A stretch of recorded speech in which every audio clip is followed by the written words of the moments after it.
Fala galera, beleza? Bem-vindos aqui a mais um vídeo do canal.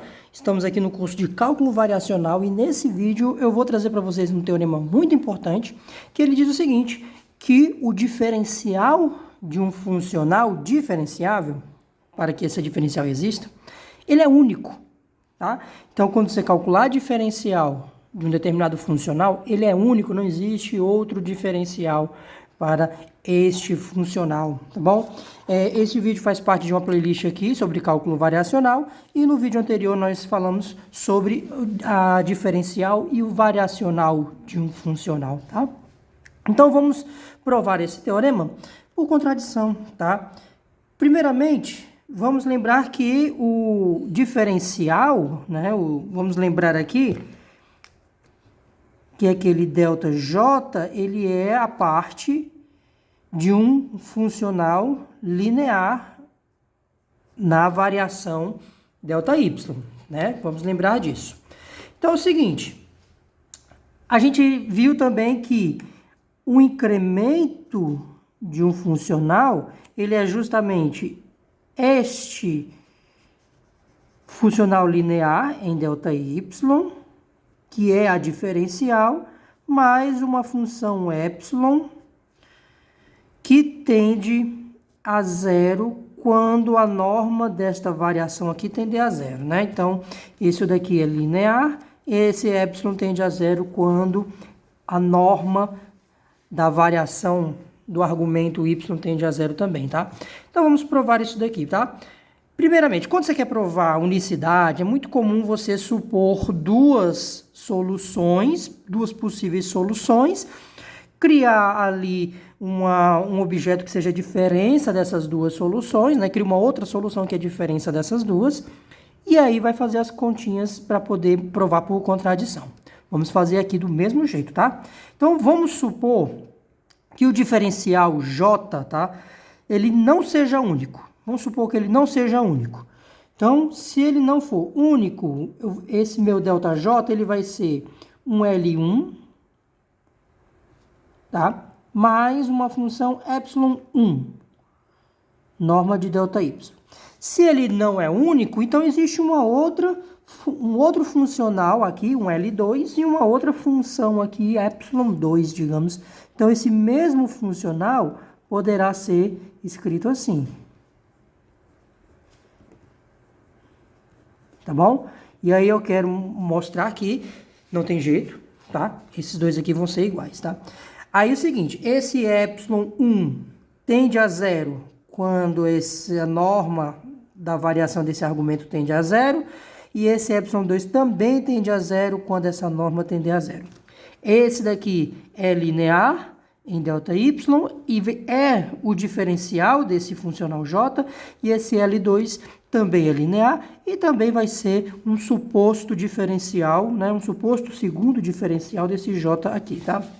Tá bom, então vamos fazer a diferença dos dois. Vamos fazer esse menos esse. Então, quando eu subtrair o de cima menos o de baixo, ΔJ menos ΔJ vai dar zero, né? Então, vai ficar aqui, ó, L1 menos L2, tá? Esse menos esse. E aqui, ó, mais ε1, norma de delta, menos ε2, norma de delta.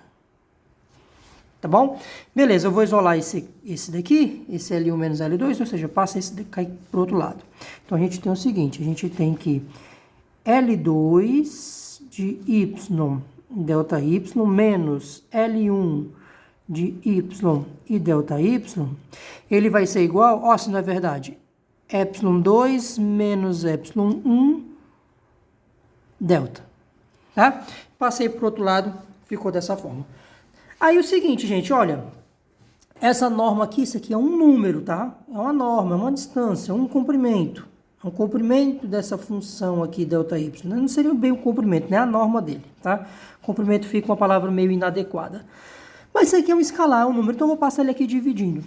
Eu posso passar ele dividindo. Quando eu passar ele dividindo, eu vou ter o seguinte, ó. Eu vou ter L2 ΔY aqui, menos L1, tá? Dividido por essa norma aqui. E aqui vai ser igual ε2 menos ε1. Tudo bem, né? Aqui está ótimo. Aí é o seguinte, a gente sabe que esse aqui tende a zero quando esse ΔY tende a zero. Então, se a gente já tem alguma coisa que leva esse ΔY tender a zero, vamos tomar o limite de quando ele tende a zero? Vamos tomar o limite? Né? Vamos tomar o limite de quando esse ΔY tender a zero. O que nós vamos ter? Eu vou ter o limite de quando a norma desse argumento aqui tender a zero. Aqui em cima vai ser L2 menos L1. E aqui dividido pela norma desse y vai ser igual ao quê? Ao limite de ε2 menos ε1 quando esse ΔY aqui tender a zero, tá? Aí, gente, o seguinte, a gente já sabe como esse J é diferenciável, né? Esse aí é o incremento. Então, esse ε1 e esse ε2, ambos tendem a zero quando a norma desse ΔY tender a zero. E é o que está acontecendo aqui, ó. Isso aqui está tendendo a zero, ó. Então, esses épsilons tendem a zero, tá? Eles tendem a zero, porque isso aqui tende a zero. Então, isso daqui é zero, tá bom? Então, o que nós chegamos? Nós chegamos que este limite aqui é igual a zero, tá? Isso aqui é igual a zero.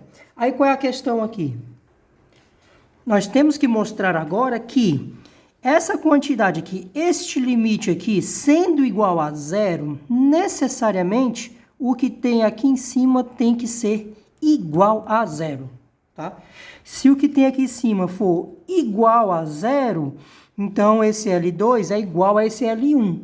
Então, os diferenciais supostamente diferentes são contraditórios nesse ponto. Eles têm que ser iguais para que dê zero, tá?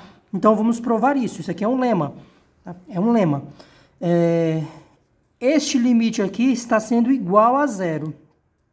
Para ele ser igual a zero, vamos mostrar que para que ele seja igual a zero, necessariamente esse L2 e esse L1 tem que ser iguais para o que está aqui em cima dar a zero, tá? E é o seguinte, como esse L2 e esse L1 são lineares, tá? Os dois são funcionais lineares, então a subtração deles também é linear. Na verdade, também é linear. Então, eu vou definir um funcional φ, tá?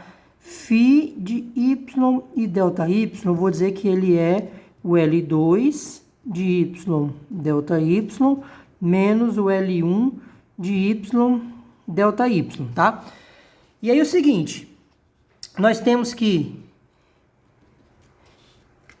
o limite de quando isto daqui tender a zero, φ de y ΔY sobre essa norma aqui, está sendo igual a zero, tá? E é o seguinte, vamos mostrar aqui, para que isso aqui seja igual a zero, necessariamente esse funcional φ tem que ser identicamente nulo, tem que ser igual a zero, tá? Vamos provar esse lema. Nós vamos provar por contradição, tá? Então, vamos supor, suponha que exista, vamos supor que existe um determinado ΔY0 admissível, tá? Uma função aqui admissível, tá? Tá na mesma classe de funções da y, tá bom? Para poder fazer sentido. Suponha que existe esse ΔY aqui, zero, tá? Tal que, né, ele seja diferente de zero. Vamos supor que isso aqui não seja uma variação, seja diferente de zero. Desculpe estar imprensado aqui, tá? Suponha que tem essa variação aqui diferente de zero, essa função sendo diferencial, sendo igual a zero. Então, eu tenho que isso daqui seja diferente de zero. Vamos supor, vamos fazer por contradição, de que exista uma certa função admissível particular, tal que este quociente aqui seja diferente de zero. Tá? Vamos supor que ele seja diferente de zero. Aí vamos fazer o cálculo do limite e vamos ver que não pode ser diferente de zero, tem que ser igual a zero. tá? Então, vamos supor que esta quantidade é diferente de zero e que o limite disso daqui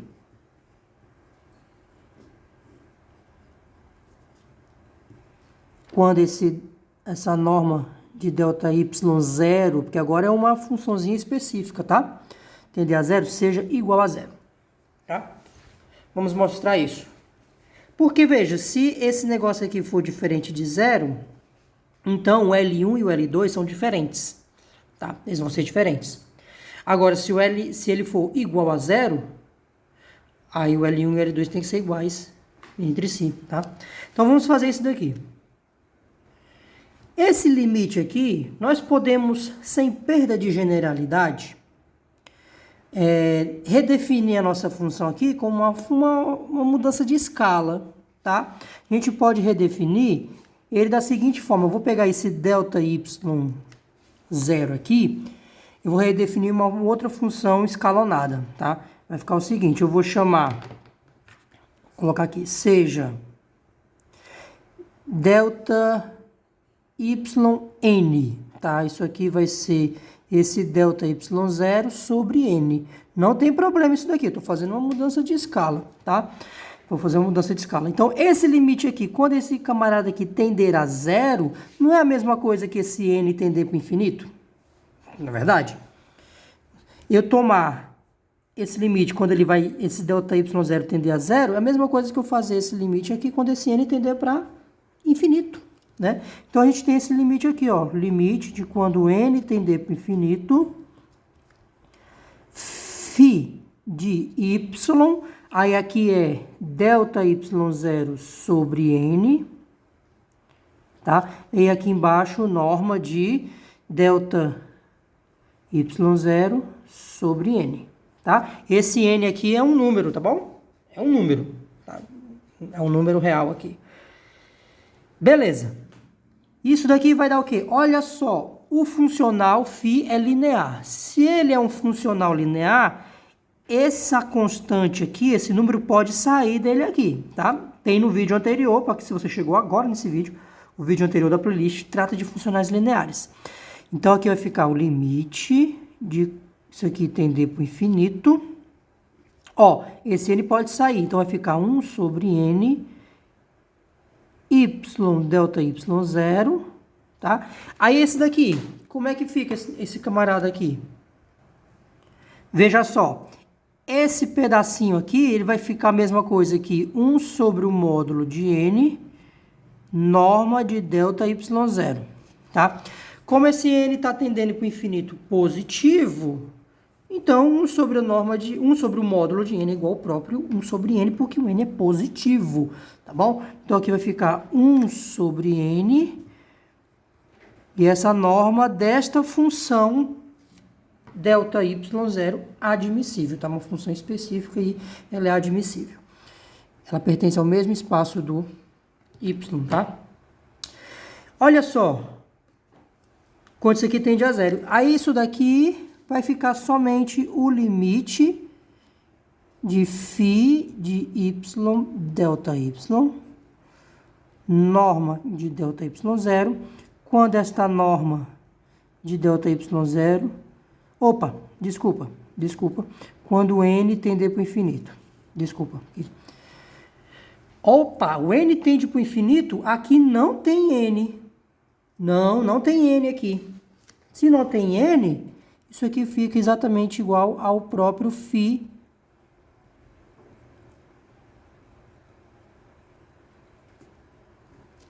isso aqui. E isso daqui é diferente de zero pela nossa hipótese aqui. É diferente de zero pela nossa hipótese e contradiz, né? Porque eu estou pegando este funcional sendo diferente de zero, tá? E quero calcular esse limite. Vamos ver se ele vai dar zero. Não dá zero, né? Não dá zero. Ele tem que ser também diferente de zero. Então, não tem jeito. Para que este limite aqui seja igual a zero, necessariamente, φ de y e ΔY, qualquer que seja esse ΔY, para todos os ΔY admissíveis, tem que ser igual a zero que está aqui. Então, se esse cara aqui tem que ser igual a zero para que esse limite seja zero, então, como eu defini φ seja, né? Φ como essa diferença, então o L2 tem que ser igual a L1. Então, se esses L's têm que ser iguais, e essa aqui é a diferencial do J, então essas duas possíveis diferenciais diferentes não é válido, elas têm que ser iguais. Então, provamos essa unicidade, tá? Então, nós temos que φ de y, delta y0 tem que ser igual a zero, não tem jeito. Então, a gente mostra que o L2 tem que ser igual a L1. Tá? Tem que ser igual. E daí os nossas diferenciais são iguais. Ela é única, tá bom? Então, pessoal, ó, eu espero que vocês tenham gostado. Uma demonstraçãozinha aqui, rapidinho. Muito importante para o assunto de cálculo variacional, tá? Compartilhe esse vídeo com seus colegas.